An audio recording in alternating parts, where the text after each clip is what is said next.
আর আশারা মানে 10। যে কোনো বাংলাতে 10, আরবিতে আশারা। দশম এটাকে আরবিতে বলা হয় আশুরা, বাংলা হলো দশম। মুহররমুল হারামের 10তম তারিখটাকে আশুরা বলা হয়। এই আশুরার রোজা হযরতে মুসা আলাইহিস সালাম পালন করতেন। নবী আলাইহিস সালাম মদিনাতুল মুনাওয়ারায় হিজরত করে দেখলেন তারাও পালন করে। নবীজি জানতে চাইলে জানানো হলো। নবীজি বললেন, আনা আহাক্কু ওয়া আউলা মিনকুম বিমুসা, তোমাদের চাইতে আমি মুসা পয়গম্বরের অনুকরণের বেশি হকদার। নবীজি রোজা রাখলেন। খুব ভালো করে কথাগুলি বুঝবেন। শুধু কি রোজাই রাখলেন না, বরং নবীজি কথা বললেন। নবীজিকে জিজ্ঞাসা করা হলো, একজন জিজ্ঞেস করছে, ওগো নবীজি, আশুরার রোজার কি পরিমাণে দাম হতে পারে? নবী আলাইহিস সালাম উত্তর করলেন, ইন্নী আহতাসিবু আলাল্লাহ আইয়ুকাফিরা সানাতাল্লাতী ক্বাবলা। আশুরার এই রোজা দিয়া 1 বছর পূর্বের সমস্ত কবিরা গুনাহ মাফ হয়ে যাবে।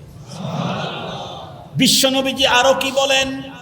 আল্লাহর পয়গম্বর বলেন, আফদালুস সিয়ামি বাদা রমাদান শাহরুল্লাহিল মুহাররম ওয়া আফদালুস সালাতি বাদাল ফরিদাতি সালাতুল লাইল। আল্লাহর হাবিব বলেন, রমজানের পরে সবচেয়ে গুরুত্বপূর্ণ ফজিলতপূর্ণ রোজা হলো আল্লাহ পাকের মাস মুহররমুল হারামের 10 তারিখ। বন্ধুরা আমার, আশুরার রোজা, মুহররমের রোজা সবচাইতে বেশি মর্যাদাপূর্ণ রমজানের রোজার পরে। আর ফরজ নামাজের পরে আল্লাহর কাছে সবচাইতে বড় দামি নামাজ হলো বন্ধুরা আমার রাত্রের নামাজ। আল্লাহু আকবার বলেন। আল্লাহর কোরআনে আল্লাহ পাক নিজেই বলেন, ওয়ামিনাল লাইলি ফাতাহাজ্জাদ বিহি নাফিলাতাল লাকা আসা আইয়াবআসাকা রাব্বুকা মাকামান মাহমুদা। ওয়ামিনাল লাইলি ফাতাহাজ্জাদ বিহি, রাত্রের কিছু অংশ তুমি তাহাজ্জুদ পড়ো। বন্ধুরা আমার, খুব ভালো করে বোঝার জন্য চেষ্টা করবেন আল্লাহর পয়গম্বর যে কথা বলেছেন। তবে একটা কথা মনে রাখতে হবে, পয়গম্বর আশুরার রোজার ব্যাপারে আরো কিছু কথা বলে গেছেন। নবীজি বলেন, শোনো, সুমু আশুরা ওয়া খালিফু ফীহিল ইয়াহুদ সুমু ক্বাবলাহু ইয়াওমান আও বাদাহু ইয়াওমা। তোমরা আশুরার রোজার এত ফজিলত, এ কারণে তোমরা অবশ্যই আশুরার রোজা রাখবে। তবে আমি রাসূল তোমাদেরকে বলছি, তোমরা রোজা রাখতে গিয়েও ইহুদিদের সঙ্গে মিল রাখতে পারবা না।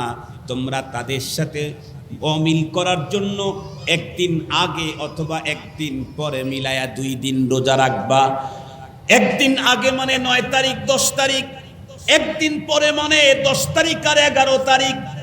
এই যে কোনো একদিন মিলায়া 10 তারিখের রোজা রাখলে 1 বছরের বন্ধুরা আমার গুনাহগুলা আল্লাহ পাক রব্বুল আলামিন ক্ষমা করে দিবেন। তবে বন্ধুরা আমার, আর একটা কথা এখানে আমাদেরকে বুঝতে হবে, 9 তারিখ আর 10 তারিখ, 10 তারিখ আর 11 তারিখ যে কোনো একটার সঙ্গে মিলাইলেই হবে। তবে উত্তম কোনটা? হযরত উলামায়ে কেরাম বলেন, উত্তম হলো 9 তারিখ আর 10 তারিখ মিলিয়ে রাখা। কেন? আল্লাহ পাকের রাসূল সাল্লাল্লাহু আলাইহি ওয়াসাল্লাম এই আশা পেশ করেছিলেন, ব্যক্ত করেছিলেন, আল্লাহ যদি আমাকে আগামী বছর মুহররমুল হারামের এই তারিখ পর্যন্ত বাঁচিয়ে রাখেন, তাহলে আমি 9 আর 10 তারিখের রোজা রাখবো। কিন্তু রব্বুল আলামিন তার হাবিবকে ওই পর্যন্ত সময় দেন নাই, উনি দুনিয়া থেকে চলে গেছেন। আমরা সেই হাবিবের কলিজার টুকরা উম্মত, আমরা আমাদের পয়গম্বরের অন্তরের সেই ইচ্ছা পালন করে 9 তারিখ আর 10 তারিখের রোজা রাখবো ইনশাআল্লাহ। কথা বলেন ইনশাআল্লাহ। আমার বাবা, আপনার বাবা কোনো কিছু খাওয়ার ইচ্ছা করে যখন মারা যায়, প্রতি বছরই বিশেষ করে বাবার সে কথা মনে পড়লেই সেই জিনিসটা খরিদ করে আমরা কোনো দিনদার, কোনো আল্লাহওয়ালা, কোনো নামাজি মানুষকে খাওয়ায় দেই, বাবার মনের সেই তামান্নাকে পূরণ করবার জন্য। আমার বাবার চাইতেও আমার পয়গম্বরের মর্যাদা অনেক উপরে। আল্লাহ পাকের কোরআনে আল্লাহ পাক স্পষ্ট বলেন, قل إن كان آباؤكم وأبناؤكم وإخوانكم وأزواجكم وعشيرتكم وأموال اقترفتموها وتجارة تخشون كسادها ومساكن ترضونها أحب إليكم من الله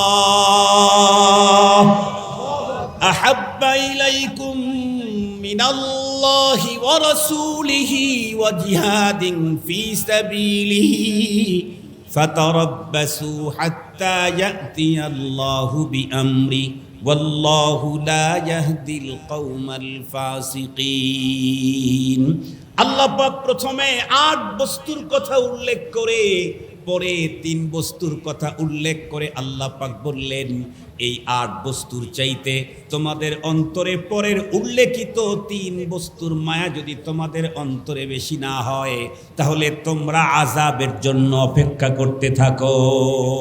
তার ৮ বস্তুর ভিতরে একটা হলো ইনকানা আবাউকুম আও আবনাউকুম, তোমাদের পিতামাতা, তোমাদের সন্তান, তোমাদের ভাই বোন, তোমাদের রিলেটিভ, তোমাদের সম্পদ, এরকম করে বলেছেন। যেই ৩টার মায়া বাড়তে হবে তার ভিতরে ১ নাম্বার হলো আল্লাহ, ২ নাম্বার হলো রাসূলুল্লাহ, ৩ নাম্বার হলো জিহাদ ফি সাবিলিল্লাহ। ৩ নাম্বার জিহাদ ফি সাবিলিল্লাহ। ও ইমানদার, জিহাদকে তুমি জঙ্গিবাদ বলে টিটকারি মারো, তোমার মতো মুমিনের জন্য আল্লাহর জান্নাত মানায় না। জিহাদকে জঙ্গিবাদ বলে টিটকারি মারো, তোমার মতো মুমিনের জন্য আল্লাহ জান্নাত তৈরি করেন নাই। আল্লাহ কোরআনে স্পষ্ট বলে দিয়েছেন, তোমার বাবার চাইতে, তোমার মার চাইতে, তোমার সন্তানের চাইতে, তোমার সম্পদের চাইতে, তোমার বসবাসের ঘরের চাইতে, তোমার ব্যবসা বিজনেসের চাইতে আল্লাহর রাস্তার জিহাদ তোমার কাছে বেশি প্রিয় হতে হবে। তা যদি না হয় তাহলে দাঁড়া। ছোটবেলায় মনে আছে না, স্কুলে না গিয়ে খেলতে যখন গেছি, বাবা এসে শুনেই দিছে থাওয়া, আমিও দৌড়। খানিক যাওয়ার পরে পিছনের দিকে তাকায় দেখি যে আব্বা আর আমার দিকে আসতেছে না, আমরাও দাঁড়াইছি। বাবা লাঠি নিয়ে কি বলছে, কয় দাঁড়া। তার মানে কি, কাছে পাইলেই বিস্কিট দিবেন। কথা বলেন না কেন? লজেন্স দিবেন। লজেন্স ছোটটা না বড়টা? কথা বলেন না কেন? পুরস্কার না পানিশমেন্ট? আরো জোরে বলেন। আল্লাহ বলেন, তোমার সম্পদের চাইতে জিহাদ ফি সাবিলিল্লাহর মায়া না বাড়লে দাঁড়া, দাঁড়া। মুহাররমুল হারাম রোজা রাখো। নবীজি বললেন, আমি যদি বেঁচে থাকি তাহলে ৯-১০ মিলায় রাখবো। নবীজি চলে গেলেন, আমরা উম্মতেরা নবীজির সে আশা পূরণ করবো তো ইনশাআল্লাহ? করবো তো ইনশাআল্লাহ? আল্লাহ আমাদেরকে তৌফিক দান করো। এই মাত্র এই 2টা রোজা আমাকে আল্লাহ দিবেন কি 1 বছরের সমস্ত সগীরা গুনাহকে আল্লাহ তাআলা ক্ষমা করে দিবেন মাত্র 2টা রোজা দিয়ে। সুবহানাল্লাহ বলবেন কি একটু জোরে? আল্লাহ পাক আমাদেরকে এই সিয়ামের তৌফিক দান করুন। মুহতারাম হাজিরিন, এখন বলুন তো দেখি, নবীজি মদিনায় গিয়েই দেখলেন তখনকার মানুষ এই দিনটাকে মূল্যায়ন করে, এত মর্যাদা দেয়। পয়গম্বর নিজে প্রথম দিলেন না মুসা আলাইহিস সালাম আগে থেকেই দেওয়া শুরু করছেন? মুসা আলাইহিস সালাম কি নবীজির মুহাম্মদ রাসূলুল্লাহ সাল্লাল্লাহু আলাইহি ওয়াসাল্লামের আগে পূর্ববর্তী পয়গম্বর না তার পূর্বের পয়গম্বর? তার পূর্বের পয়গম্বর। নবীজির আগে ছিলেন ঈসা আলাইহিস সালাম, তারও আগে মুসা আলাইহিস সালাম। মুসা আলাইহিস সালাম ওই সময় থেকে পালন করেন এই দিনের মর্যাদা সেই সময় থেকেই। তবে এই দিনেই হযরত রাসূল করিম সাল্লাল্লাহু আলাইহি ওয়াসাল্লামের কলিজার টুকরা আহলে বায়াত, আহলে বাইত যারা, বাড়ির ফ্যামিলির সদস্য যারা, তাদের মর্মান্তিক এই দিনের ভয়ঙ্কর হাদেসা, দুর্ঘটনা নিঃসন্দেহে তাদেরকে মর্যাদাকে আরো বাড়িয়ে দিয়েছে। কথা কি বুঝাইতে পারছি আপনাদেরকে? তবে আশুরাই কারবালাই আশুরা নয়, মনে থাকবে তো ইনশাআল্লাহ? আরো অনেক কথা আছে, সেগুলি দিকে আমরা যেতে চাই না। আমার কথা হলো, এই দিনে পুরা মুহাররমুল হারাম মাসে আমার রসুল আমাকে কি করতে বলেছেন? আমার রসুল এই পুরা মাসের মধ্যে শুধুই 2 দিনে রোজা রাখার অর্ডার করেছেন। কোনো রাত্রি পালনের কোনো বিধান নাই, অন্য কোনো কাজ করবার কোনো পারমিশন নাই। বাতি জ্বালাবেন, আলোকসজ্জা করবেন, হালুয়া রুটি বানাবেন, তাজিয়া করবেন, পিঠ চিরবেন আর ফারবেন আর হায় হুসাইন বলবেন, কোনো পারমিশন, কথা বলেন না কেন, কোনো পারমিশন নেই। ইসলাম পারমিশন দেয় নাই, আমার জন্য পারমিশন নাই। এগুলি করব তো খোদায়ে পাকের গজবের ভিতরে পড়ব। রব আগেই বলে দিলেন, ফালা তাজলিমু ফিহিন্না আনফুসাকুম, খবরদার, সারাটা বছরই তো আমার, এর মধ্যে সর্বাধিক মর্যাদাপূর্ণ মাস হলো 4টা। সারা মাসে সারা বছরই তো অপরাধ করা যায় না, বিশেষ করে এই 4 মাস আরো করা যায় না। বলেন তো দেখি, তামাম জমিন কার? আরো জোরে বলেন, তামাম জমিন কার? তো জমিনের কোনো জায়গায় অপরাধ করা যায় না। এই মসজিদের জমিনটা কার? বাইরে যেই অপরাধ করতে পারবে, মসজিদে এসে কি সেই অপরাধ কেউ করতে পারবে? পুরা জমিন আল্লাহর হলেও মসজিদের জমিনের যেমন মর্যাদা অনেক বেশি, বাইরে একজন লোক জিনা করতে পারলেও মসজিদে করতে পারে না। বাইরে একজন লোক একজনের উপরে মানহানি করতে পারলেও মসজিদে তা করতে পারে না। মুহতারাম হাজরিন, অন্য মাসে কেউ আল্লাহর হুকুমকে লঙ্ঘন করলেও মুহাররমুল হারামে করতে পারে না। কেন? এটা সর্বাধিক মর্যাদাপূর্ণ, অনেক বেশি মর্যাদা। আল্লাহ পাকের স্পেশাল বক্তব্য, ফালা তাজলিমু ফিহিন্না আনফুসাকুম, স্পেশাল বক্তব্য এই মাসগুলির ব্যাপারে। মুহতারাম হাজরিন, এজন্য খবরদার, আমরা আমাদের আবেগ প্রদর্শন করতে গিয়ে কখনোই শরীয়তের কোনো হুকুম আমি লঙ্ঘন করব না। এর দ্বারায় দুনিয়া এবং আখেরাতে লাঞ্ছনা, গঞ্জনা আর ব্যথা পেতে হবে কাকে? নিজেকেই, আমাকে। আল্লাহ পাক আমাদেরকে কথাগুলি বুঝবার, আমল করবার তৌফিক দান করুন। আর একটু জোরে বলবেন কি আমিন? মুসলমান ভাইরা রে, আমার লম্বা কথা নয়, শেষ কথাটা আমি আপনাদের খেদমতে বলি। সেটি হলো, মুসলমানদের, ইসলামের বন্ধুরা আমার, বর্ষের গণনা শুরু হয়েছে হলো হিজরি থেকে, তার মানে পয়গম্বরের হিজরি থেকে। মক্কাতুল মুকাররমা থেকে পয়গম্বর মদিনাতুল মুনাওয়ারায় হিজরত করে আসছেন, তখন থেকে মুসলমান বন্ধুরা আমার আরবি মাসের গণনা স্টার্ট করেছে। কিন্তু বন্ধুরা আমার, ইহুদিদের তাদের মাসের গণনা শুরু হয়েছে তাদের পয়গম্বরের জন্মদিবস থেকে। কেউ বন্ধুরা আমার তাদের পয়গম্বরের জন্মদিবসকে সামনে নিয়ে বর্ষ গণনা করে, কেউ বা বন্ধুরা আমার তাদের মান্যবর ব্যক্তিদের মৃত্যু দিবসটাকে সামনে নিয়ে বর্ষ গণনা করে। কিন্তু ইসলামের সাহাবায়ে কেরাম পয়গম্বরের জন্মদিবসটাকে নিয়ে বর্ষ গণনা শুরু করেন নাই। পয়গম্বরের দুনিয়ার থেকে বন্ধুরা আমার চলে যাওয়া নিয়েও বন্ধুরা আমার বর্ষ গণনা শুরু করেন নাই। কারণ একজন মানুষের জীবন আর বন্ধুরা আমার মরণ, এটা দামি হয় কখন? যখন তার কর্ম দামি হয়। আল্লাহ পাকের রসুল বলেছেন, তোমাদের হাসর হবে কেমন? তোমাদের মরণ হবে যেমন। তোমাদের মরণ হবে কেমন? তোমাদের জীবন হবে যেমন। একজন মানুষ দামি হয় বন্ধুরা আমার তার কর্মের দ্বারায়।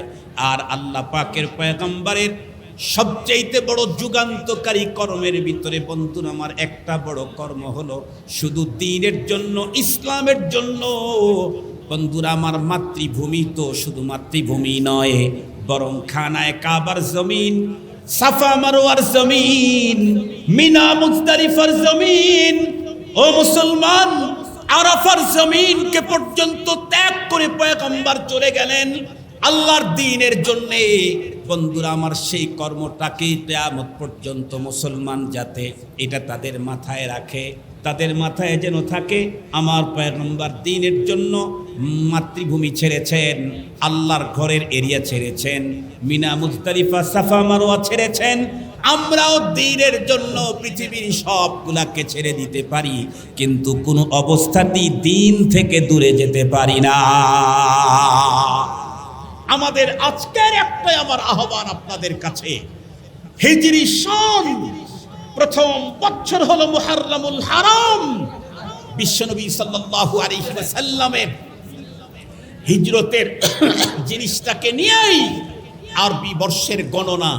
এখান থেকে আমাদের কাছকে দীপ্ত শপথ গ্রহণ করতে হবে, সব ছাড়তে পারি, দিন আর দিনদারদের কখনো ছাড়তে পারি না। সব পর করতে পারি, দিন আর দিনদারদেরকে কখনো পর ভাবতে পারি না। আমরা জানি আমাদের দেশে বিলখুসুস 3 প্রকারের মাসের গণনা চালু আছে। একটা হলো আরবি, আর একটা হলো বাংলা, আর একটা ইংরেজি। আমি 3 প্রকারের বর্ষ গণনার প্রথম নম্বরে বলেছি আরবি, দ্বিতীয় নম্বরে বলেছি বাংলা, তৃতীয় নম্বরে বলেছি ইংরেজি। বাস্তবতা হলো এদেশের ম্যাক্সিমাম মানুষ 12টা মাসের নাম যদি জানে তাহলে প্রথম নাম্বার ইংরেজিটাই জানে। প্রথম হলো জানার দিক থেকে, তারিখ সংরক্ষণ করার দিক থেকে ইংরেজিটা সবার আগে, এরপরে বাংলা, এরপরে আরবি। খুব ভালো করে মনে রাখবেন, 3 প্রকারের বর্ষ গণনার আরবিকে আমি প্রথম বললাম কেন? কারণ আমাদের প্রত্যেকের ইন্টারন্যাশনাল পরিচয় হলো, সবচেয়ে বড় পরিচয় হলো আমরা মুসলিম। এর চাইতে বড় পরিচয় আমাদের আর নাই। আমাদের সবচেয়ে বড় পরিচয় আমি মুসলিম। কেমনে? একেবারে সহজ 2-3 মিনিটের মধ্যেই বলি। আপনাদের এই মহল্লার একটা ছেলে যদি পাশের মহল্লাতে যায়, তাকে যদি কেউ না চিনে জিজ্ঞেস করে বাবা তোমার পরিচয়, সে প্রথমে পরিচিত হবার জন্য তার বাবার নাম বলবে। কিন্তু তার বাবাকেও ওই মহল্লার লোক যদি না চিনে, তখন সে তার দাদার নামে পরিচিতি লাভ করার জন্য চেষ্টা করবে। তাও যদি না চিনে, তখন সে মহল্লার নাম বলবে। আমাকে চিনলেন না, আমি তো অমুক পাড়ার ছেলে। ও এখন চিনলাম। এই ছেলেটাই যদি এই রংপুর সিটি থেকে বের হয়ে পাশের কোনো থানাতে যায়, যেই থানার লোকেরা রংপুর সিটির প্রত্যেকটি মহল্লার নাম জানে না, তারা যদি জিজ্ঞেস করে ভাই তোমার পরিচয়, তাহলে বাবার নাম দিয়ে পরিচিত হওয়া যাবে কি না? মহল্লার নাম দিয়ে না। তখন বলবে যে আমি রংপুর শহরে থাকি, সিটিতে থাকি। ও চিনলাম।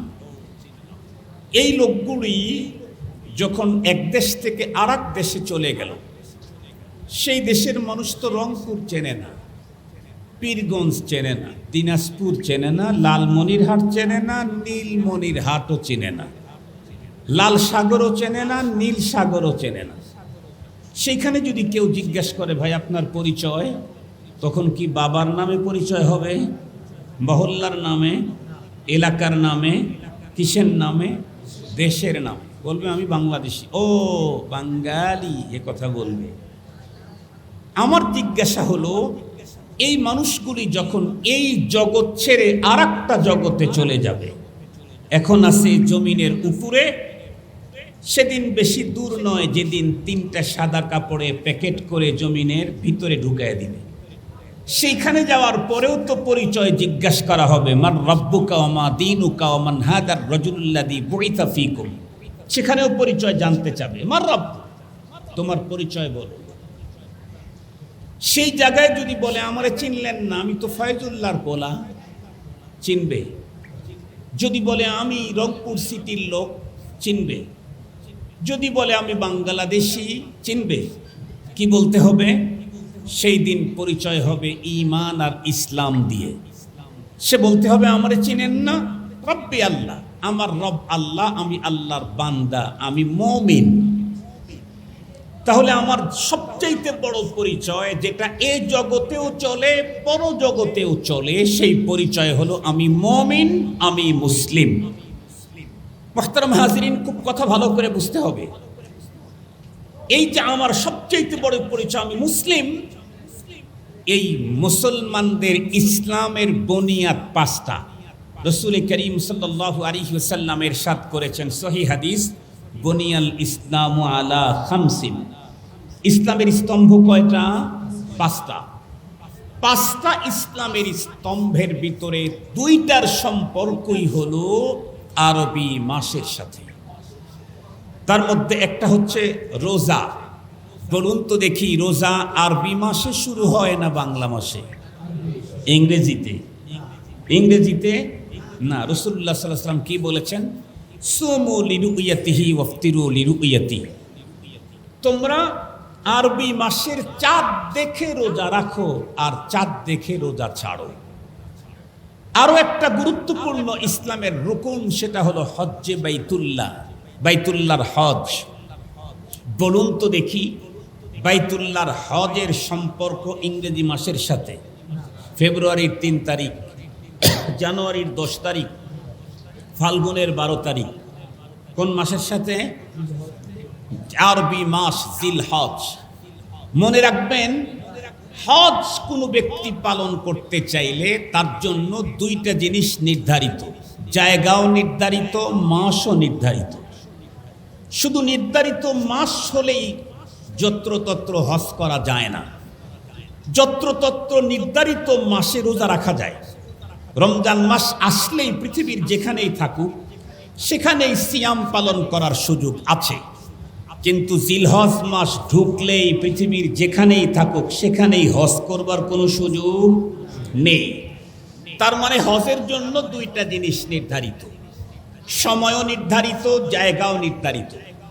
আরো সহজ করে আপনাদেরকে আধা মিনিটে বলি, 5 দিন 5টা জায়গাতে 9টা কাজ সম্পাদন করার নাম হলো হজ। বলেন কয় দিনে, কয় জায়গায়?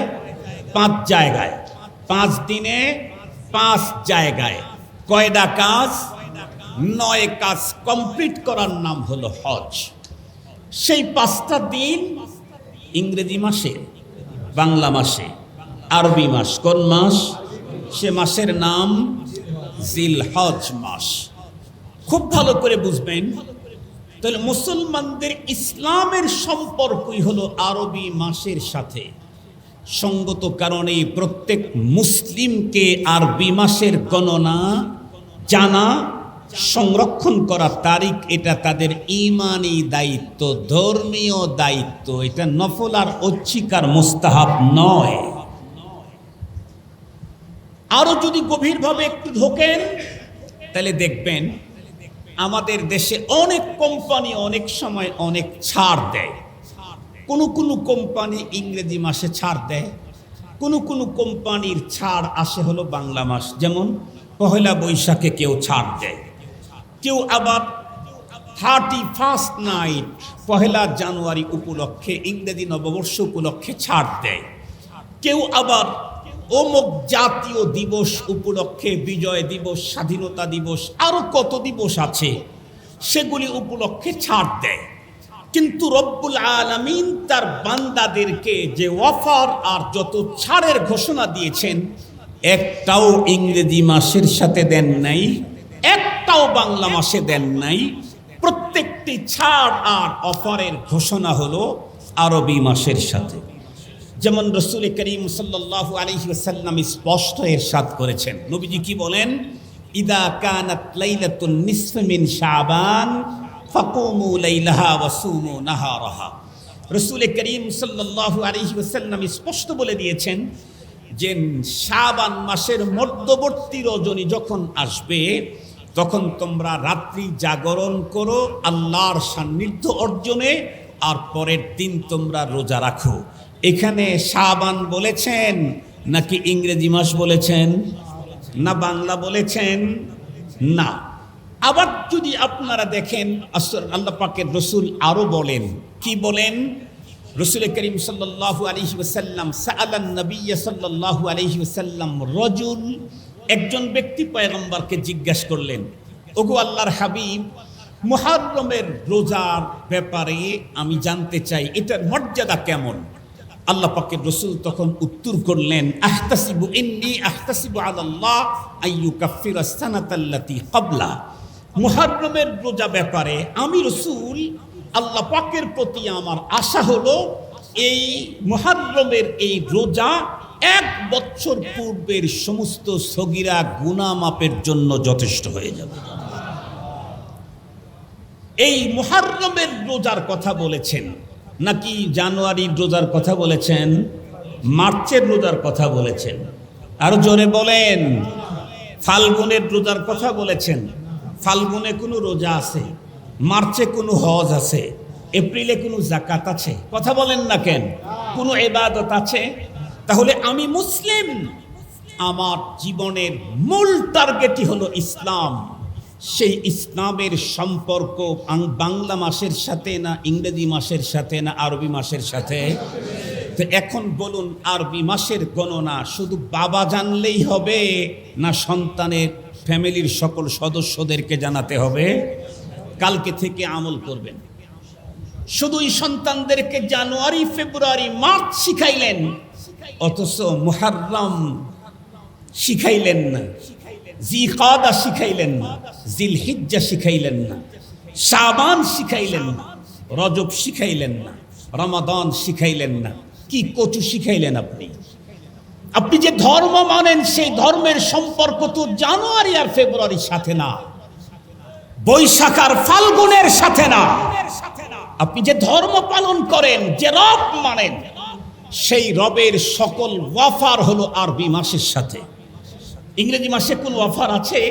কোরআন হাদিসের কোনো একটা জায়গায় দেখাইতে পারবে পৃথিবীর কোনো পণ্ডিত? কোশ্চিন কালেও পারবে না। তাহলে আমি মুসলিম, আমার সন্তান, আমি কেন আরবি মাসের নাম জানি না? কেন জানি না? দিন মানতে চাইলে আরবি মাসের নাম আমাকে জানতে হবে।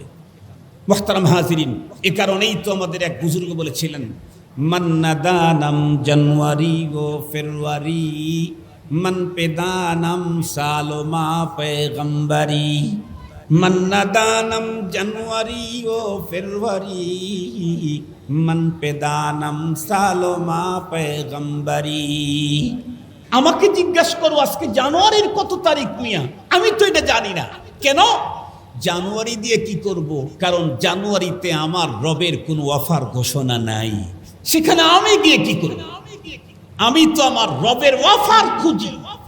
আমার রব কখন আমাকে অফার দিয়েছেন, আমার রব কোন তারিখে আমার জন্য গিফট প্যাকেট করে রেখে দিয়েছেন, আমার রব কোন রাত্রে আমার জন্য মাগফিরাতের ঘোষণা দিচ্ছেন, আমার রব কোন রাত্রে বেলা ডোবার পর থেকেই বান্দাদেরকে ক্ষমা করার জন্য প্রথম আসমানে আসেন।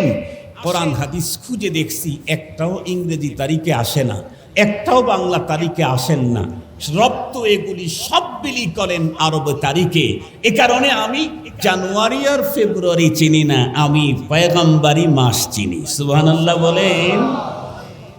মাসের গণনা কয়টা? 12টা। এটা কবে থেকে?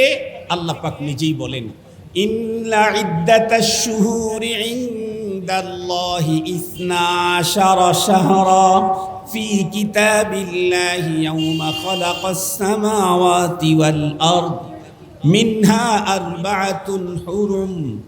খুব ভালো করে বুঝবেন কথাগুলি। কেন? আমাদের দেশের এখনো 95% মুসলমান ইসলাম আর ইসলামী ইতিহাস জানে না। ইসলাম জানে না, ইসলাম জানে না। যতটুকুন জানে ভুল ভাল কিছু জানে। সঠিক তথ্য এদেশের এখনো 5% মুসলমানদের কাছেও নেই। মুহররমকে নিয়েই ধূম্রজাল, মুহররমকে নিয়েই ভয়ঙ্কর রকমের বিভ্রান্তি আছে। মুহররমকে নিয়েই আমি আগেই বলেছি, এই সাবজেক্টের উপরে পরিপূর্ণ কথা বলার জন্য আমি একা হবে না। আজকের সব হুজুররা যদি এক সাবজেক্টের উপরেই কথা বলতেন, কিছুটা বুঝতে পারতেন। আমি সেখানে 40-50 মিনিটে আপনাদেরকে কি বুঝাবো? আল্লাহ তাআলা মৌলিক যে কথাগুলি আমাকে আপনাদের খেদমত উপস্থাপন করবার তৌফিক দান করেন, এতটুকুন পেশ করি। তাহলে আরবি মাস, সমস্ত মাস 12টার উপরে 13 মাস ইংরেজিরাও আবিষ্কার করতে পারে নাই, বাংলাওয়ালাও পারে নাই। কথা বলেন না কেন? আরবিতে 12 মাস, ইংরেজিও 12, বাংলাও 12। তো ইংরেজরা কত কিছু মিসাইল আবিষ্কার করলো, 1000 কিলোমিটার দূর থেকে নিরীহ মানুষকে হত্যা করার অস্ত্র তৈরি করলো, কিন্তু আল্লাহর দেওয়া 12 মাসের মধ্যে একটু ক্যাপাসিটি করে আর 1.5 মাসও বাড়াইতে পারলো না। কথা বলেন না কেন? পারছে কি? সবার কাছে মাসের গণনা কত? 12 মাস। যে 12টা হবে এই সিদ্ধান্ত আল্লাহ কবে নিয়েছেন? আল্লাহ নিজেই বলেন, ইয়াউমা খালাকাস সামাওয়াতি ওয়াল আরদ, যেদিন আসমান আর জমিনকে তৈরি করেছেন সেই দিন আল্লাহ পাকের সিদ্ধান্ত হলো বৎসরে মাসের গণনা হবে 12। এই কথাটা মাথার মধ্যে একটু ভালো করে সিফটিকিন দিয়ে আটকায় রাখেন, সিফটিকিন দিয়ে আটকায় রাখেন, যাতে সামনে গিয়ে আবার ছুঁড়ে না যায়। আদম পয়গম্বর তখন তৈরি হন নাই, তখন আল্লাহ পাকের সিদ্ধান্ত মাস কয়টা হবে বৎসরে? 12টা। মিনহা আরবাতুন হুরুম, রব্বুল আলামিন বলেন মাস আমি 12টা দিলাম, কিন্তু সেই 12 মাসকে সমপরিমাণে মর্যাদা দেব না। আমি মর্যাদায় উত্তীর্ণ করে বিশেষ মর্যাদায় অধিষ্ঠিত করলাম, প্রতিষ্ঠিত করলাম 4টা মাসকে। এই মাসগুলাকে আশহুরে হুরুম বলে।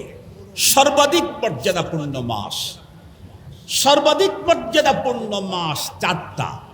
তার ভিতরে একটা হলো মুহররম, একটা হলো জিলকাদা, আর একটা হলো জিলহিজ্জা, আর একটা কি? রজব। কথা বলেন না কেন? আর একটা কি? রজব। এই 4 মাস হলো আশহুরে হুরুম, সবচেয়ে দামি মাস। এই 4 মাসের মধ্যে আবার সবচেয়ে বেশি দামি হযরত উলামায়ে কেরাম বলেন সেটা মুহররম মাস। কেন?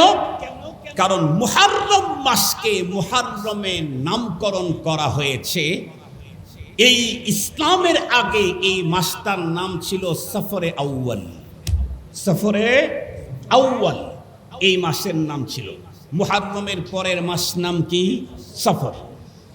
সফর আল মুদাফফর, এটা হলো মুহররমের আরবি দ্বিতীয় মাসের নাম। মুহররম, সফর, তারপরে রবিউল আউয়াল, তারপরে রবিউস সানি, তারপরে জুমাদাল উলা, তারপরে জুমাদাল উখরা, তারপরে রজব আল মুরাজ্জব, তারপরে শাবান আল মুআদ্দাম, তারপরে রমাদান আল মুবারক, তারপরে কথা বলেন না কেন শাওয়াল আল মুকাররম, তারপরে জিলকাদা, এরপরে জিলহিজ্জা, এরপরে মুহররমুল হারাম।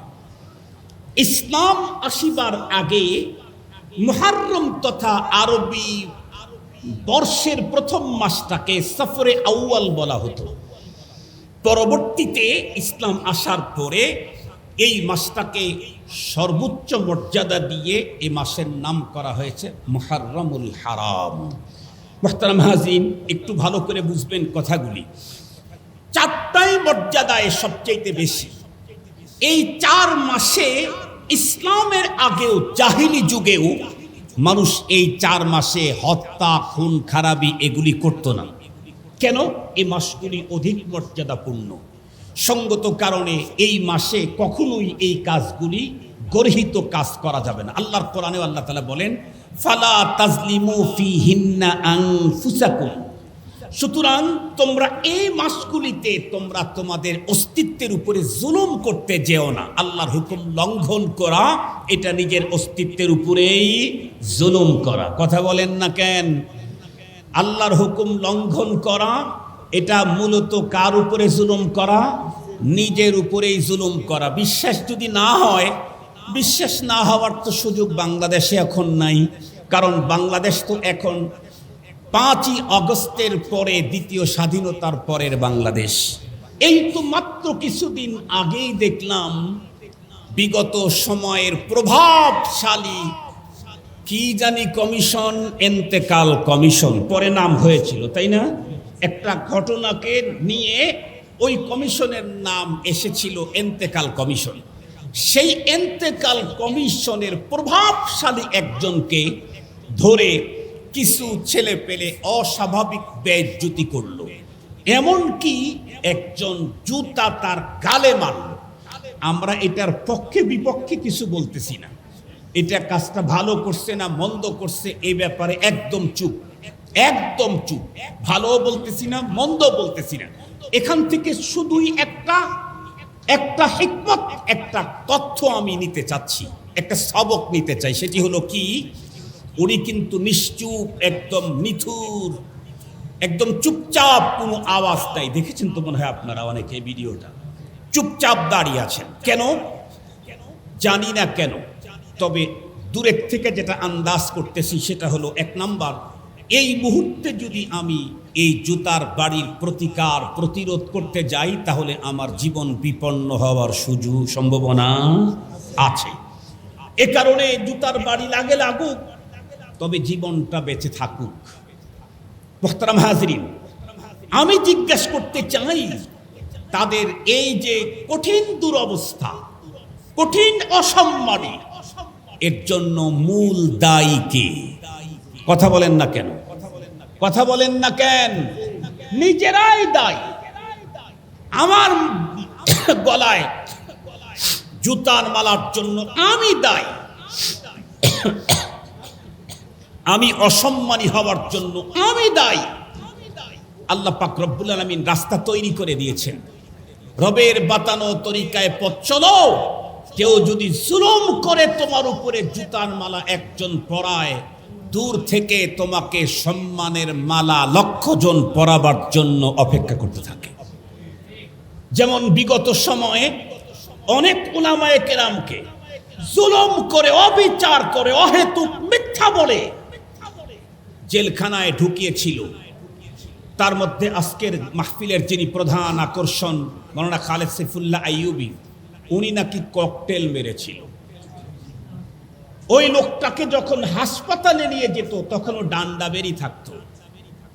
অথচ এই লোকটাকে যদি ছাইরা দিয়ে এখনো যদি বলেন হুজুর ওয়াজ করলে তো 20-30 হাজার পাবেন, 1 কিলো রাস্তার আধা কিলো মাত্র আপনি দৌড় দিবেন, দৌড়টা হইতে হবে 30 কিলোমিটার বেগে, আপনাকে দেওয়া হবে 30 লাখ। উনি দেখবেন ওই 30 লাখের আশায় যদি দৌড় দিয়া উনি মাত্র 2 কিলো যায়, উনিও এন্তেকাল কমিশন হয়ে যাবে। এই লোকটা এমনে ছেড়ে দিয়া, ধাক্কা দিয়া মারতে লাগলেও সে দৌড়ায় যাওয়ার মতো তার ক্ষমতা নাই, তার পায়ে সমস্যা। সেই লোকটাকে ডান্ডা বেরি পড়াইছে যারা, তারা নিজেদের উপরে জুলুম করেছে, যার কারণে রান্না করা ভাত খাওয়ার সুযোগও তাদের হয় না। শুধুই যে ব্যাপার তাদের সাথে হবে তা নয়, আমরাও যদি তাদের পথ অবলম্বন করি তাহলে আমাদের জন্য একই হাসর। কথা বলেন না কেন? আমাদের জন্যও সেদিকে যেতে চাই না। আল্লাহ পাকের কোরআনে আল্লাহ তাআলা কি বললেন? যেদিন আসমান আর জমিন তৈরি করেছি সেই দিন আমি 12 মাসের মধ্যে 4টাকে সর্বাধিক মর্যাদাপূর্ণ মাস আল্লাহ পাকের সিদ্ধান্ত। এখন আসেন, আমাদের দেশে বর্তমানে মুহাররমুল হারাম মাস আসলে অধিকাংশ মুসলমান মনে করে মুহাররমের মাস মানেই কারবালার মাস। ঠিক বললাম না ঠিক বললাম? মুহাররমের মাস মানেই বিশ্বনবী সাল্লাল্লাহু আলাইহি ওয়াসাল্লামের নাতি দৌহিত্র অমক অমক অমক ওনাদের দুনিয়া থেকে নির্মমভাবে বিদায় করে দেওয়ার মাস। এই কথাটা আমরা অনেকে মনে করি। এবং মুহাররমের 10 তারিখটা মূলত এত বেশি মর্যাদার মূল হলো কারবালার এই ঘটনা, মর্মান্তিক হৃদয় বিদারক ঘটনা ঘটে যাওয়াটাই এই মাস আর এই তারিখটা মর্যাদা হওয়ার জন্য কারণ। এই কথা যারা মনে করেন তাদেরকে আমি বলছি, হযরতে ইমাম হাসান হুসাইন আমাদের নবীজি, এমনকি আদম পয়গম্বর তৈরিরও অনেক আগে আল্লাহ পাকের ঘোষণার সিদ্ধান্ত, মাস হবে আরবি 12টা, এর মধ্যে মর্যাদায় উত্তীর্ণ মাস হবে 4টা। তার ভিতরে মর্যাদায় প্রথম হলো মুহাররমুল হারাম। হুসাইন রাদিয়াল্লাহু আনহু তো দূরের কথা, ওনার নানাজি আমাদের জীবনের চাইতেও বেশি প্রিয় মহানবী মুহাম্মদুর রাসূলুল্লাহ সাল্লাল্লাহু আলাইহি ওয়াসাল্লাম। ওনার পিতা ইব্রাহিম আলাইহিস সালাম, ওনার পিতা আদম আলাইহিস সালামও তখন তৈরি হন নাই, যখন আল্লাহ পাক এই মাসকে মর্যাদার সিদ্ধান্ত নিয়েছেন। মুসলমান ভাইরা রে আমার, খুব ভালো করে বুঝবেন, শুধুই এতটুকু নয়, হযরত ইবনে আব্বাস রাদিয়াল্লাহু তাআলা আনহুর রিওয়ায়াত যদি আপনারা হাদিসের ভিতরে পড়েন, করেন, অনুসন্ধান করেন, তাহলে দেখবেন ইবনে আব্বাস রাদিয়াল্লাহু তাআলা আনহু বর্ণনা করেন, আল্লাহর পয়গম্বর সাল্লাল্লাহু আলাইহি ওয়াসাল্লাম হিজরত করে যখন মদিনায় গেলেন, মদিনায় যাওয়ার পরে দেখলেন মদিনার ইহুদিরা মুহররমুল হারামের 10 তারিখে রোজা রাখে। পয়গম্বর জিজ্ঞাসা করলেন, কি ব্যাপার, তোমরা এই তারিখটাতে রোজার জন্য বেছে নিলে কেন? তখন লোকেরা বলতেছিল, হাদা ইয়াউমুন সালেহ, ওগো আল্লাহর পয়গম্বর, মুহররমের 10 তারিখটাকে রোজার জন্য বেছে নিয়েছি, তার কারণ হলো এই দিনটা অনেক অনেক অনেক মর্যাদাপূর্ণ দিন। কেমনে মর্যাদাপূর্ণ দিন? তারা তখন বলল, এটা এমন একটা দিন যেই দিনে আল্লাহ পাক রব্বুল আলামিন মূসা পয়গম্বর এবং তার গোত্রের লোকদেরকে ফেরাউন এবং তার সৈন্যবাহিনী থেকে আল্লাহ পাক মুক্তি দান করেছিলেন। আর ফেরাউন তার সৈন্যবাহিনীদেরকে আল্লাহ পাক রব্বুল আলামিন সমুদ্রের ভিতরে চুবায়া জাহান্নামে পাঠায়া দিয়েছিলেন। এই দিনে আল্লাহ পাক রব্বুল আলামিন মূসা পয়গম্বর এবং তার সঙ্গে মুমিনদেরকে হেফাজত করেছিলেন, সাথে সাথে ফেরাউন এবং তার অনুসারীদেরকে চুবায়া চুবায়া জাহান্নামে পাঠিয়ে দিয়েছিলেন। এই দিন হলো সেই দিন। এ কারণে হযরতে মূসা পয়গম্বর সাল্লাল্লাহু আলাইহি ওয়াসাল্লাম যতদিন পর্যন্ত পৃথিবীতে বেঁচে ছিলেন ততদিন পর্যন্ত এই দিনে রোজা রাখতেন।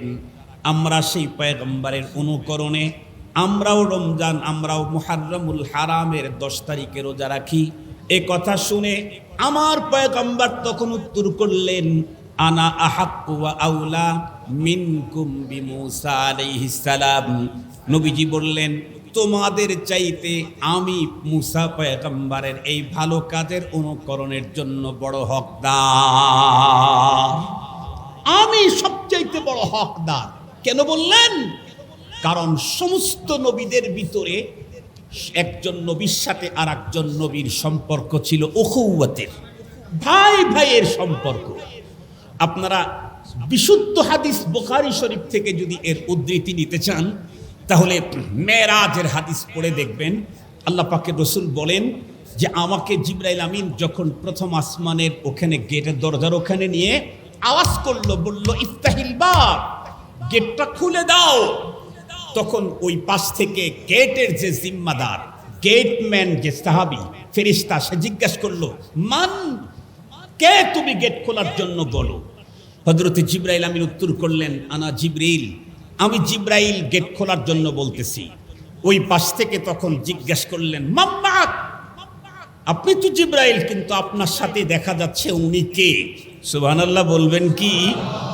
অথচ একটা আসমানের গভীরত্ব কতটুকুন তা জানেন? এই জমিন থেকে প্রথম আসমানের দূরত্ব 500 বছরের রাস্তা, একটা আসমানের গভীরত্ব হলো আরো 500 বছরের রাস্তা। 500 বছরের রাস্তা গভীরত্ব। এই পার থেকে জিবরাইল আমিন আওয়াজ করলে ওই পার থেকে গেটম্যান ফেরেশতা বললেন, মান, কে? উনি উত্তর করলেন, জিবরাইল, আমি জিবরাইল। ওই পার থেকে জিজ্ঞাসা করলেন, মাম্মা, আপনার সাথে উনি কে? তাহলে বোঝা গেল যে আমরা তো এতদিনে আমাদের বাড়ি আর ফ্যাক্টরিকে সেফটি করার জন্য এতদিনে আমরা সিসি, জমিন যখন বানাইছেন তখন তামাম দুনিয়ায় সিসি ক্যামেরা লাগাইয়াই রাখছে। সুবহানাল্লাহ কি আসতে বলবেন? আর একটু জোরে বলেন। উন্নত দেশের ভিতরে এমন কোন জায়গা নাই, রাস্তা নাই, ঘাট নাই যেখানে সিসি ক্যামেরা নাই। এটা যদি উন্নত দেশের অবস্থা হয়, এই সব দেশের রাষ্ট্রনায়কদেরকে যে আল্লাহ নাপাক পানি দিয়ে তৈরি করে এত ক্ষমতা, এত ব্রেন, এত বুদ্ধি দিলেন, সেই রক্ত কোন বললেই মানুষ হয়ে যায়, আসমান হয়ে যায়, জমিন হয়ে যায়। তার সিসি ক্যামেরা বানাইতে আলাদা বাজেটের দরকার ছিল। আর একটু জোরে বলেন না কেন? কোন বললেই তো সব হয়। ওনার তো সিসি ক্যামেরা তৈরির জন্য আলাদা বাজেটের প্রয়োজন ছিল না, আগেই লাগায় রাখছেন। জিবরাইল আমিন তখন উত্তর করলেন, আমার সাথে মুহাম্মাদুর রাসূলুল্লাহ সাল্লাল্লাহু আলাইহি ওয়াসাল্লাম। ওই পাশ থেকে ফেরেশতা বলে, ঠিক আছে। জিজ্ঞেস করা হলো, তখন ওই পাশ থেকে জিজ্ঞেস করা হলো, কি আপনার সাথে নবীজি আসছেন, ঠিক আছে, নবীজি কি নিজের পক্ষ থেকে এসেছেন নাকি নবীজিকে আমন্ত্রণ জানানো হয়েছে, কোনটা? আল্লাহু আকবার বলেন। গেটম্যান কত মজবুত। মুহাম্মাদুর রাসূলুল্লাহ সাল্লাল্লাহু আলাইহি ওয়াসাল্লামের কথা শুনেও জিজ্ঞাসা করে, উনি কি নিজের পক্ষ থেকে এসেছেন নাকি ওনাকে আমন্ত্রণ করা হয়েছে আরশের মালিকের পক্ষ থেকে? জিবরাইল আমিন উত্তর করলেন, জি, আমি নিতে আসি নাই, আমাকে আনার জন্য পাঠানো হয়েছে। গেট খুলে দিলেন। নবীজি বলেন, প্রথম আসমানে গিয়ে আমার সাথে আমার ভাই অমুক নবীর সাথে দেখা হলো, দ্বিতীয় আসমানে আমার ভাই অমুক নবীর সাথে দেখা হলো। শুধু দুইজন নবীর ব্যাপারে পয়গম্বর বলেছেন আমার বাবার সাথে দেখা হলো, একজন হযরতে আদম আলাইহিস সালাম আর একজন হযরতে ইব্রাহিম আলাইহিস সালাম। সেই দিক থেকে এক নবী আর এক নবীর সাথে সম্পর্ক কিসের? ভ্রাতৃত্বের সম্পর্ক, ভাই ভাই। খুব ভালো করে বুঝবেন কথাগুলি। বিশ্বনবী সাল্লাল্লাহু আলাইহি ওয়াসাল্লাম মুহররমুল হারামের 10 তারিখের বন্ধুরা আমার রোজা রাখা শুরু করে দিলেন। নবীজি রোজা রাখলেন। ভালো করে বুঝবেন কথাগুলি। আশুরা, এটা হলো আশারা আরবি শব্দ থেকে। আমাদের দেশের যত মানুষ হজ ব্রত পালন করতে যায় অথবা আরব কান্ট্রিতে যারা যায়, দেখবেন তারা অন্য কোনো আরবি না শিখলে 2-3টা আরবি 40 দিনেই শিখে আসে। একটা হলো তরিক তরিক তরিক, ঠিক বললাম না? ঠিক বললাম? হাজিদের কমন, কিচ্ছু জানে না হাজি, মূর্খ, গন্ড মূর্খ। কিন্তু এখানে যাওয়ার পরে তরিক আরবিটা শিখে আসে। কেন? ওই পুলিশ আর সিকিউরিটি গার্ডটা যা আছে সব শুধু এটাই বলে, তরিক তরিক হাজি, তরিক তরিক, ইয়া আল্লাহ তরিক হাজি, ইয়া আল্লাহ তরিক, এটাই বলে। আর কি, আপনি যে কোনো ফুটপাতের দোকানেও যদি যান, গিয়া দেখবেন সেখানে কিছু মহিলারাও বসে থাকে ফুটপাতে দোকান নিয়ে, কিছু ছেলেরাও বসে থাকে। ওরা আমাদের দেশে যেমন শীতের সময় বলে 20, 20, 40, 40, 40, সৌদি আরবে কি বলে? আশারা, আশারা, আশারা, খামাস্তা আশা, খামাস্তা আশা, খামাস্তা আশা, খামসা, খামসা, খামসা। খামসা মানে খামসা, খামসা না, আপনাকে বলে নাই যে খামসা। খামসা মানে হলো, খামসা দিতে গেলেও তো 5 আঙ্গুল লাগে। কি বলেন? বাংলা খামসা দিতে গেলেও কয় আঙ্গুল লাগে? 5 আঙ্গুল লাগে। আরবি খামসা মানে হলো 5। খামসুন মানে কি? 5। সেখান থেকে খামসা। খামাস্তা আশার, খামসাতা আশার, তার মানে 15। আর আশারা মানে 10। যে কোনো বাংলাতে 10, আরবিতে আশারা। দশম, এটাকে আরবিতে বলা হয় আশুরা, বাংলা হলো দশম। মুহররমুল হারামের 10তম তারিখটাকে আশুরা বলা হয়। এই আশুরার রোজা হযরতে মুসা আলাইহিস সালাম পালন করতেন। নবী আলাইহিস সালাম মদিনাতুল মুনাওয়ারায় হিজরত করে দেখলেন তারাও পালন করে। নবীজি জানতে চাইলে জানানো হলো। নবীজি বললেন, আনা আহাক্কু ওয়া আউলা মিনকুম বিমূসা, তোমাদের চাইতে আমি মুসা পয়গম্বরের অনুকরণের বেশি হকদার। নবীজি রোজা রাখলেন। খুব ভালো করে কথাগুলি বুঝবেন। শুধু কি রোজাই রাখলেন না, বরং নবীজি কথা বললেন। নবীজিকে জিজ্ঞেস করা হলো, একজন জিজ্ঞেস করছে, ওগো নবীজি, আশুরার রোজার কি পরিমাণে দাম হতে পারে? নবী আলাইহিস সালাম উত্তর করলেন, ইন্নী আহতাসিবু আলাল্লাহ আইয়ুকাফিরা সানাতাল্লাতী ক্বাবলা। আশুরার এই রোজা দিয়া 1 বছর পূর্বের সমস্ত কবিরা গুনাহ মাফ হয়ে যাবে। বিশ্ব নবীজি আরো কি বলেন? আল্লাহর পয়গম্বর বলেন, আফদালুস সিয়ামি বাদা রমাদান শাহরুল্লাহিল মুহাররম ওয়া আফদালুস সালাতি বাদাল ফরিদাতি সালাতুল লাইল। আল্লাহর হাবিব বলেন, রমজানের পরে সবচেয়ে গুরুত্বপূর্ণ ফজিলতপূর্ণ রোজা হলো আল্লাহ পাকের মাস মুহররমুল হারামের 10 তারিখ। বন্ধুরা আমার, আশুরার রোজা, মুহররমের রোজা সবচেয়ে বেশি মর্যাদাপূর্ণ রমজানের রোজার পরে। আর ফরজ নামাজের পরে আল্লাহর কাছে সবচেয়ে বড় দামি নামাজ হলো বন্ধুরা আমার রাত্রের নামাজ। আল্লাহু আকবার বলেন। আল্লাহর কোরআনে আল্লাহ পাক নিজেই বলেন, ওয়া মিনাল লাইলি ফাতাহাজ্জাদ বিহি নাফিলাতাল লাকা আসা আইয়াবআসাকা রাব্বুকা মাকামান মাহমুদা। ওয়া মিনাল লাইলি ফাতাহাজ্জাদ বিহি, রাত্রের কিছু অংশ তুমি তাহাজ্জুদ পড়ো। বন্ধুরা আমার খুব ভালো করে বোঝার জন্য চেষ্টা করবেন আল্লাহর পয়গম্বর যে কথা বলেছেন। তবে একটা কথা মনে রাখতে হবে, পয়গম্বর আশুরার রোজার ব্যাপারে আরো কিছু কথা বলে গেছেন। নবীজি বলেন, শোনো, সুমু আশুরা ওয়া খালিফু ফিহিল ইয়াহুদ সুমু ক্বাবলাহু ইয়াওমান আও বাদাহু ইয়াওমা। তোমরা আশুরার রোজার এত ফজিলত, এ কারণে তোমরা অবশ্যই আশুরার রোজা রাখবে। তবে আমি রাসূল তোমাদেরকে বলছি, তোমরা রোজা রাখতে গিয়েও ইহুদিদের সঙ্গে মিল রাখতে পারবা না। তোমরা তাদের সাথে অমিল করার জন্য একদিন আগে অথবা একদিন পরে মিলায়া 2 দিন রোজা রাখবা।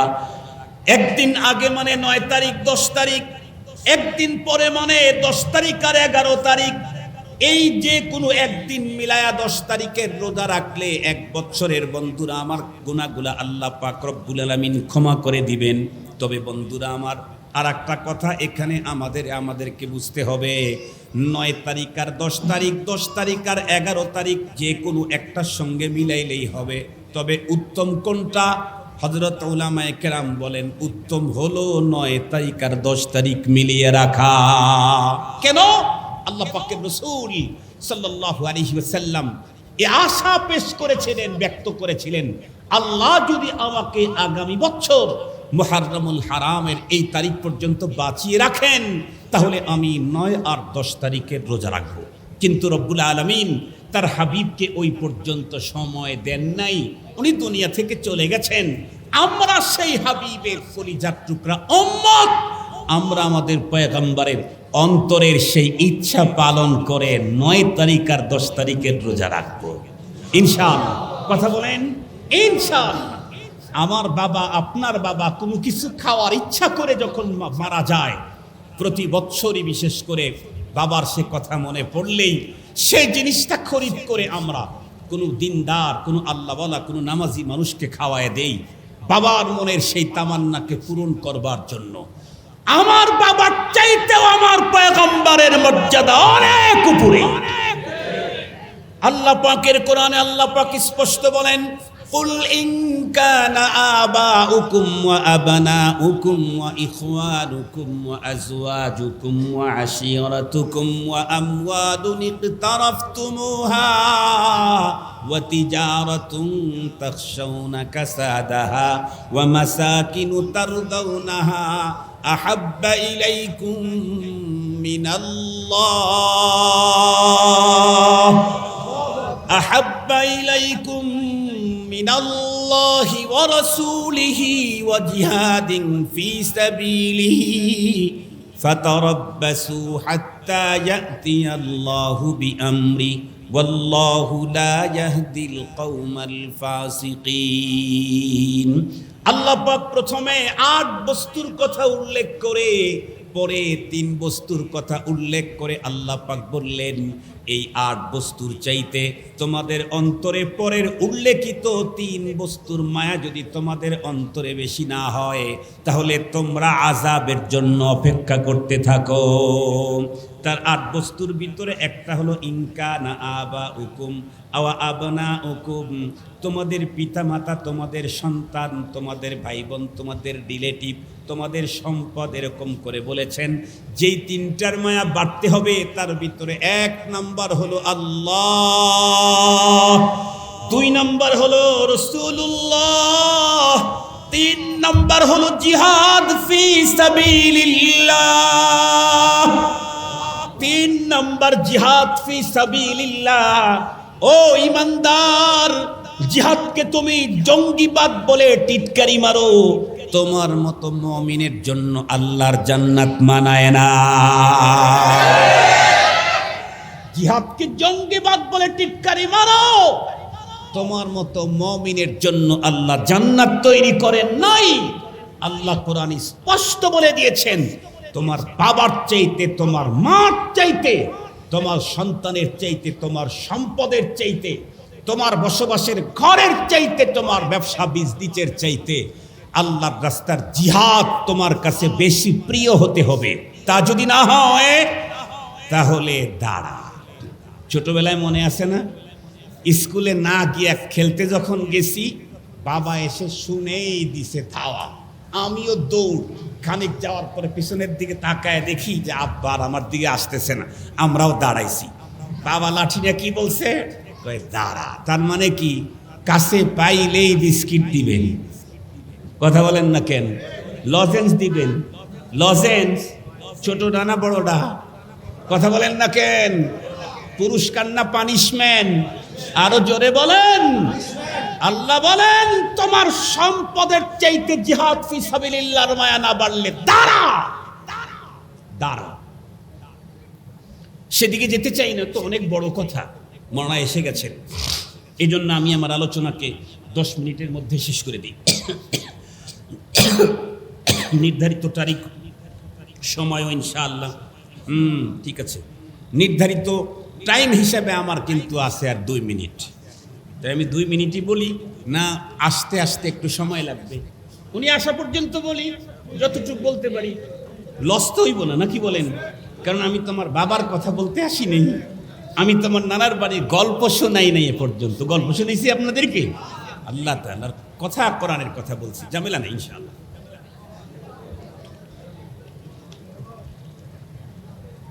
তো বলতেছিলাম, মুহতারাম হাজিরিন, মুহররমুল হারাম রোজা রাখো।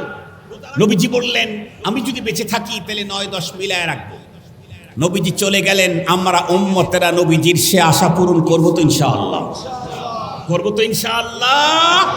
আল্লাহ আমাদেরকে তৌফিক দান করো। এই মাত্র এই 2টা রোজা আমাকে আল্লাহ দিবেন কি, 1 বছরের সমস্ত সগীরা গুনাহকে আল্লাহ তাআলা ক্ষমা করে দিবেন মাত্র 2টা রোজা দিয়ে। সুবহানাল্লাহ বলবেন কি একটু জোরে? আল্লাহ পাক আমাদেরকে এই সিয়ামের তৌফিক দান করুন। মুহতারাম হাজিরিন, এখন বলুন তো দেখি, নবীজি মদিনায় গিয়েই দেখলেন তখনকার মানুষ এই দিনটাকে মূল্যায়ন করে, এত মর্যাদা দেয়। পয়গম্বর নিজে প্রথম দিলেন না মুসা আলাইহিস সালাম আগে থেকেই দেওয়া শুরু করছেন? মুসা আলাইহিস সালাম কি নবীজির মুহাম্মদ রাসূলুল্লাহ সাল্লাল্লাহু আলাইহি ওয়াসাল্লামের আগে পূর্ববর্তী পয়গম্বর না তার পূর্বের পয়গম্বর? তার পূর্বের পয়গম্বর। নবীজির আগে ছিলেন ঈসা আলাইহিস সালাম, তারও আগে মুসা আলাইহিস সালাম। মুসা আলাইহিস সালাম ওই সময় থেকে পালন করেন এই দিনের মর্যাদা, সেই সময় থেকেই। তবে এই দিনেই হযরত রাসূল করিম সাল্লাল্লাহু আলাইহি ওয়াসাল্লামের কলিজার টুকরা আহলে বায়াত, আহলে বাইত যারা, বাড়ির ফ্যামিলির সদস্য যারা, তাদের মর্মান্তিক এই দিনের ভয়ঙ্কর হাদেসা, দুর্ঘটনা নিঃসন্দেহে তাদেরকে মর্যাদাকে আরো বাড়িয়ে দিয়েছে। কথা কি বুঝাইতে পারছি আপনাদেরকে? তবে আশুরাই কারবালাই আশুরা নয়, মনে থাকবে তো ইনশাআল্লাহ? আরো অনেক কথা আছে, সেগুলি দিকে আমরা যেতে চাই না। আমার কথা হলো, এই দিনে পুরা মুহররমুল হারাম মাসে আমার রসুল আমাকে কি করতে বলেছেন। আমার রসুল এই পুরা মাসের মধ্যে শুধুই 2 দিনে রোজা রাখার অর্ডার করেছেন। কোনো রাত্রি পালনের কোনো বিধান নাই, অন্য কোনো কাজ করবার কোনো পারমিশন নাই। বাতি জ্বালাবেন, আলোকসজ্জা করবেন, হালুয়া রুটি বানাবেন, তাজিয়া করবেন, পিঠ চিরবেন আর ফারবেন আর হায় হুসাইন বলবেন, কোনো পারমিশন, কথা বলেন না কেন, কোনো পারমিশন নেই। ইসলাম পারমিশন দেয় নাই, আমার জন্য পারমিশন নাই। এগুলি করব তো খোদায়ে পাকের গজবের ভিতরে পড়ব। রব আগেই বলে দিলেন, ফালা তাজলিমু ফিহিন্না আনফুসাকুম, খবরদার, সারাটা বছরই তো আমার, এর মধ্যে সর্বাধিক মর্যাদাপূর্ণ মাস হলো 4টা। সারা মাসে সারা বছরই তো অপরাধ করা যায় না, বিশেষ করে এই 4 মাস আরো করা যায় না। বলেন তো দেখি তামাম জমিন কার? আর জোরে বলেন তামাম জমিন কার? তো জমিনের কোনো জায়গায় অপরাধ করা যায় না। এই মসজিদের জমিনটা কার? বাইরে যেই অপরাধ করতে পারবে, মসজিদে এসে কি সেই অপরাধ কেউ করতে পারবে? পুরা জমিন আল্লাহর হলেও মসজিদের জমিনের যেমন মর্যাদা অনেক বেশি, বাইরে একজন লোক জিনা করতে পারলেও মসজিদে করতে পারে না। বাইরে একজন লোক একজনের উপরে মানহানি করতে পারলেও মসজিদে তা করতে পারে না। মুহতারাম হাজরিন, অন্য মাসে কেউ আল্লাহর হুকুমকে লঙ্ঘন করলেও মুহাররমুল হারামে করতে পারে না। কেন? এটা সর্বাধিক মর্যাদাপূর্ণ, অনেক বেশি মর্যাদা। আল্লাহ পাকের স্পেশাল বক্তব্য, ফালা তাজলিমু ফিহিন্না আনফুসাকুম, স্পেশাল বক্তব্য এই মাসগুলির ব্যাপারে। মুহতারাম হাজরিন, এজন্য খবরদার আমরা আমাদের আবেগ প্রদর্শন করতে গিয়ে কখনোই শরীয়তের কোনো হুকুম আমি লঙ্ঘন করব না। এর দ্বারায় দুনিয়া এবং আখেরাতে লাঞ্ছনা গঞ্জনা আর ব্যথা পেতে হবে কাকে? নিজেকেই, আমাকে। আল্লাহ পাক আমাদেরকে কথাগুলি বুঝবার আমল করবার তৌফিক দান করুন। আর একটু জোরে বলবেন কে আমিন? দুইটা কথা বলে শেষ করে দিচ্ছি আমার ভাই আসা পর্যন্ত। একটা বলার সুযোগ পেলে একটা বলবো, দুইটা বলার সুযোগ পেলে দুইটা বলবো। এক নাম্বার কথা হলো, আল্লাহ পাকের রাসূল কি বললেন? এত দামি রোজা, আশুরার রোজা, সোমো, নবীজি বলেন তোমরা এটা রাখো। তবে সাথে সাথে বললেন ওয়া খালিফু ফিহিল ইয়াহুদ, খবরদার ইহুদিদের সাথে মিল করতে পারবা না। তারা একটা রাখে, তোমরা কয়টা রাখো? এবার আসুন, রোজার মতো ইবাদত, যেই ইবাদতের জাযা সম্পর্কে রমজানের রোজার ব্যাপারে আল্লাহ নিজেই বলেন হাদিসে কুদসি, ইল্লা সাওম ফাইন্নাহু লি ওয়া আনা আজিজি বিহি আও উজজা বিহি। বিশ্ব নবীজি বলেন, আল্লাহ পাক নিজেই বলেছেন বানি আদমের প্রতিটি নেক আমলের মর্যাদা এত থেকে এত গুণে বেড়ে যায়, তবে রোজা এমনই একটা আমল যে রোজা বান্দা আমার জন্যই রাখে, এ কারণে রোজার প্রতিদান স্বয়ং আল্লাহ আমি নিজেই হয়ে যাব। রোজা কেন ফরজ করেছিলেন রব্বুল আলামিন তাও বলেন, কেন ফরজ করেছেন? আল্লাহ বলেন, ইয়া আইয়ুহাল্লাযীনা আমানু কুতিবা আলাইকুমুস সিয়ামু কামা কুতিবা আলাল্লাযীনা মিন ক্বাবলিকুম লাআল্লাকুম তাত্তাকুন। আল্লাহ পাক বান্দাকে তার বন্ধু বানাবার জন্য রোজার বিধান দিয়েছেন। যেই বিধান দিয়ে আল্লাহর বান্দা আল্লাহর বন্ধু হয়, এমন গুরুত্বপূর্ণ বিধান হলো সিয়াম। সেই সিয়ামেরই বন্ধুরা আমার একটা হলো আশুরার রোজা। অথচ এই রোজা রাখতে গিয়েও আল্লাহ বললেন, ও আমার অনুসারী, আমার মুত্তাবিঈন উম্মতের দল, খবরদার এত বড় দামি ইবাদত করতে গিয়েও যেন ইহুদিদের সঙ্গে মিলে না যায়। ইবাদতের এত দামি ইবাদত, যেই ইবাদতের জাযা স্বয়ং আল্লাহ নিজ হাতে দিবেন অথবা নিজেই তার জাযা হয়ে যাবেন, এত দামি ইবাদত করতেও শরীয়ত কি বলল? নবীজি কি বললেন? নবীজি বললেন, খবরদার এখানে এত দামি ইবাদত করতেও ইহুদিদের সাথে সামঞ্জস্যতা যেন না হয়। তাহলে আমি জিজ্ঞেস করতে চাই, তাহলে আমি আমার বাড়িটা কি ইহুদিদের কাটিংয়ে বানানো দরকার? আমার মেয়েটার শিক্ষা দীক্ষা তাদের মতো করে করা দরকার? এ মিয়া এখন কথা বলেন না কেন? কথা বলেন না কেন? ঘর সাজানো কি পশ্চিমাদের মতো সাজানো দরকার? আমার সন্তানের ড্রেসটা ইহুদিদের মতো হওয়া দরকার, হিন্দুদের মতো হওয়া দরকার। আরো জোরে বলেন, নাসারাদের মতো হওয়া দরকার। জোরে বলেন, চুলের কাটিংটা কি নেইমারের মতো হওয়া দরকার, মেসির মতো হওয়া দরকার?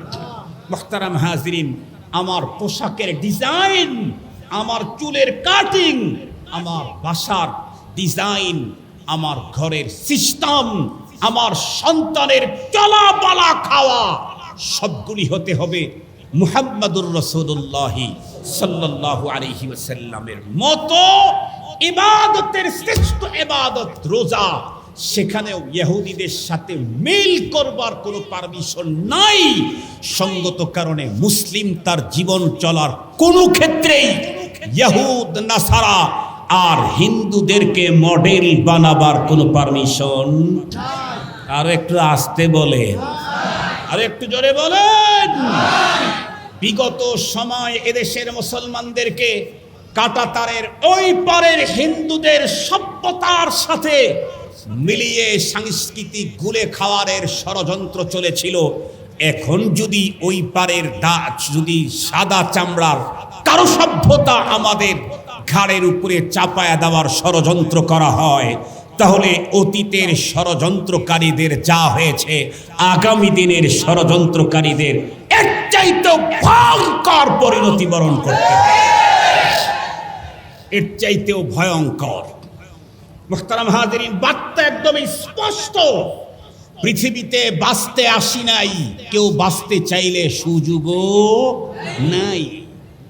পৃথিবীতে বাঁচতে আসি নাই, কেউ চিরস্থায়ী থাকতে চাইলে কোনো সুযোগ নাই। যেতে যেহেতু হবেই, যেতে যেহেতু হবেই। ছোট্টবেলায় খেলা করতে গিয়ে কি বলছি, এই মাইরা মরিস, মাইরা মরিস, মনে পড়ে না কি আপনাদের? মানে ওই যে খেলতে গেছি, ডুডু খেলতে গেছি, ওকে টাচ করলে ও মরা, এত দূরে গেছে যে ঘুরে আর ওই দম নিয়ে আসতে পারবে না। তখন কি বলে, এই আর একজনকে মাইরা তারপরে তুই মরিস। ছোটবেলার খেলাগুলোর কথাগুলো মনে আছে নাকি আপনাদের? মরতে যেহেতু হবেই, ইসলামের বিপক্ষে যদি কেউ অবস্থান নেয় তাকে খাতির করে ঘরের ভিতরে লুলা হয়ে মরতে রাজি নাই। মুহতারাম হাজিরিন, স্পষ্ট কথা, মৃত্যু তো আসবেই, মৃত্যু তো আসবেই। মৃত্যুটা যেন আমার এমন হয়, আমার মৃত্যু হইতে দেরি হবে, রবের পক্ষ থেকে আমাকে দুলার সাজে সাজায়া জান্নাতে বরণ করতে দেরি হবে না। এমন মরণ চাই, কথা বলেন না কেন? এমন মরণ চাই। বার্তা স্পষ্ট। আমরা কেবলই মাত্র মুহাম্মদুর রাসূল সাল্লাল্লাহু আলাইহি ওয়াসাল্লামের শিক্ষা সংস্কৃতি আমাদের জীবনে বাস্তবায়ন করব ইনশাআল্লাহ। ইনশাআল্লাহ আমার সন্তানকে পয়গম্বরী তাহজিব আর তামাদ্দুন শিক্ষা দিতে হবে।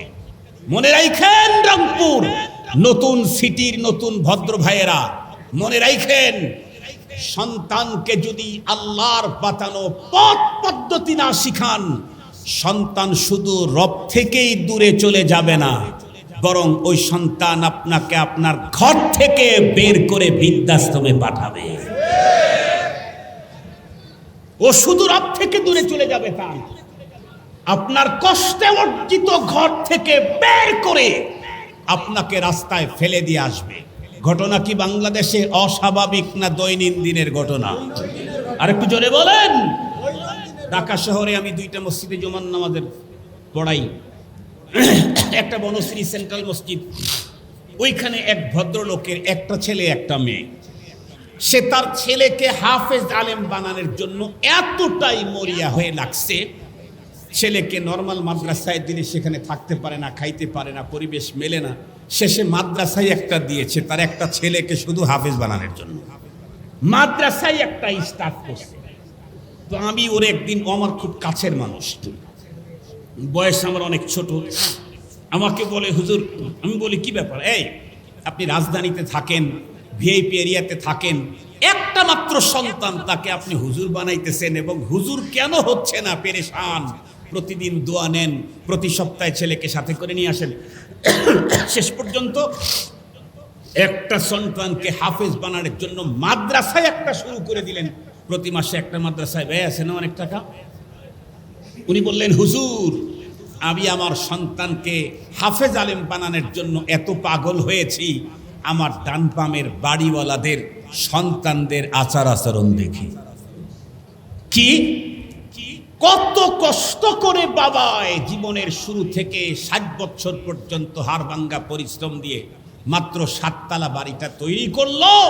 রিটায়ারমেন্টের পরে এসে একটু আরামে নিজের তৈরি করা বাড়িতে থাকবে, কিন্তু ছেলে আর ছেলের বউ বাবার বাড়ি থেকে তাকে বের করে দিচ্ছে। আমার যেহেতু একটাই ছেলে, আমি চাই না আমার সন্তান আমার বার্ধক্যতায় আমাকে বৃদ্ধাশ্রমে রেখে আসুক। আমি চাই আমার সন্তান আমার বার্ধক্যতায় আমার মাথার কাছে দাঁড়িয়ে আল্লাহর কোরআন তেলাওয়াত করুক। মুসলমান ভাইরা রে, আমার লম্বা কথা নয়, শেষ কথাটা আমি আপনাদের খেদমতে বলি, সেটি হলো মুসলমানদের ইসলামের বন্ধুরা আমার বর্ষের গণনা শুরু হয়েছে হলো হিজরি থেকে, তার মানে পয়গম্বরের হিজরি থেকে।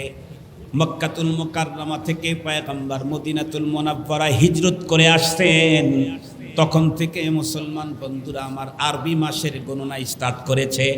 কিন্তু বন্ধুরা আমার ইহুদিদের তাদের মাসের গণনা শুরু হয়েছে তাদের পয়গম্বরের জন্মদিবস থেকে।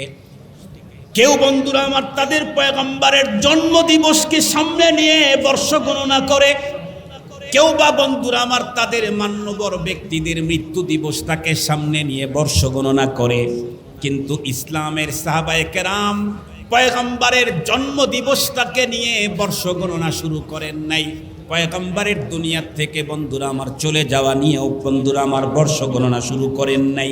কারণ একজন মানুষের জীবন আর বন্ধুরা আমার মরণ এটা দামি হয় কখন?